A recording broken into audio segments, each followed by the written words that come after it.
नमस्कार, आप देख रहे हैं न्यूज 9 भारत और मैं हूं आपके साथ अशोक चौहान। देश और दुनिया की तमाम खबरों पर आइए डालते हैं एक नजर।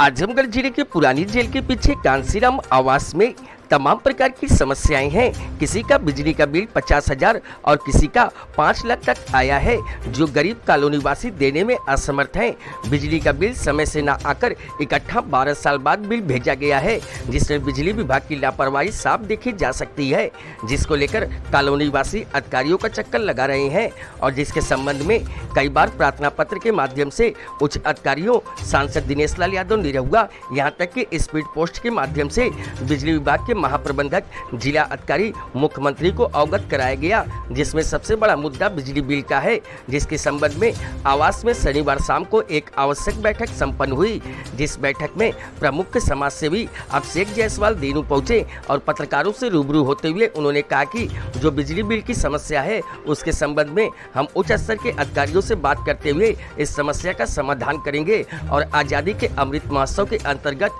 हर घर तिरंगा कार्यक्रम कांसीराम आवास में भी आयोजित किया जाएगा और 15 अगस्त पर कॉलोनी वासियों के साथ ध्वजारोहण भी कराया जाएगा। इस मौके पर सगीर अहमद, राकेश गुप्ता, पिंटू मोदनवाल सहित काफी संख्या में कॉलोनी वासी उपस्थित रहे और आगे क्या कुछ कहा अभिषेक जायसवाल दीनू ने, आप भी देखें और सुने हमारे इस रिपोर्ट में।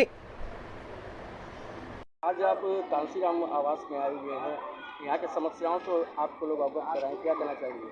देखिए, हम कांसीराम आवास से हमारा पुराना रिश्ता जुड़ा रहा है और काफ़ी दिन से हम आते रहे हैं।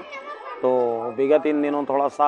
यहाँ की सबसे बड़ी समस्या है, बिजली की समस्या है। बिजली तो आ रही है, लेकिन हमारे माननीय सांसद जी ने भी एक सहयोग करके इनको बिजली जुड़वा दिया था, लेकिन इनका बिजली बिल है किसी लोगों का 14 लाख, किसी लोगों का 8 लाख, क्योंकि घर में मात्र 2 ट्यूबलाइट है, 2 पंखे हैं और उसी में इतना ज़्यादा बिजली का बिल आ गया है। और जिस कांसीराम आवास में इन लोगों का आने का कारण ये हुआ कि ये गरीब जनता है, जो शोषित और वंचित जनता है, जिनके पास अपनी छत नहीं रही है, जो फुटपाथों पर सोती थी उनको मकान मिला, जो फुटपाथों पर सोती थी उनको मकान मिला है। वह किस तरीके से इस मकान में रह करके मजदूरी करके, घर में पोछा लगा करके, ठेला चला करके, रिक्शा चला करके, दूसरे यहाँ काम करके अपनी दाल रोटी और जीवन को चलाते हैं और 14 लाख, 6 लाख, 7 लाख का जब ये बिल देखे तो इनके लिए बड़ी समस्या की बात रही है। और इसी समस्या के वजह से इन लोगों ने एक मांग यहाँ पर मीटिंग रखी थी, जिसमें हमें भी बुलाया था और विशेषकर इस मीटिंग में आने पर जो हम लोग का अमृत महोत्सव चल रहा है उसमें हर घर तिरंगा का भी अभियान इस कांसीराम में चलेगा और बाकायदे देश की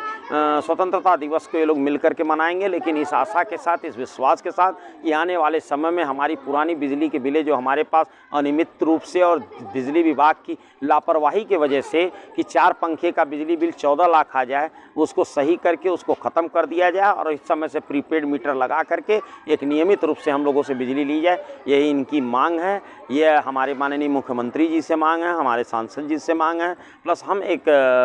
बतौर यहाँ जनप्रतिनिधि के रूप में, एक समाजसेवी के रूप में यहाँ पर आए हैं और निश्चित तौर से हमसे इन्होंने जो बात करा है हम यह तक प्रयास करके माननीय मुख्यमंत्री तक इनकी बात पहुँचाने का प्रयास करेंगे। अपने लोगों के यहाँ, अपने पार्टी के जिला अध्यक्ष के यहाँ सारी बातों को पहुँचाएँगे ताकि यह लोग जिस हिसाब से हमारे सांसद को यहाँ चुना है, आगे आने वाले वर्षों में भी हम लोगों के साथ रहें, इनकी समस्याओं का निदान होता रहेगा। और कांसीराम एक ऐसी दृष्टिकोण है कि जो अंत्योदय, अंतिम व्यक्ति की जो हम लोगों की परिकल्पना है वह कांसीराम से ही शुरू होती है। यह अंतिम व्यक्ति यहाँ रहता है, उसकी यथावत जितनी मदद हो जाए, उसको सुविधा दी जाए ताकि वह अपने जीवन के निरंतर हर मुख्य धारा से जुड़ करके अपने परिवार में हर बच्चों को शिक्षित कर सके, आगे अधिकारी बना सके, एक अच्छा बिजनेसमैन, व्यवसायी बन सके। ये आत्म भारत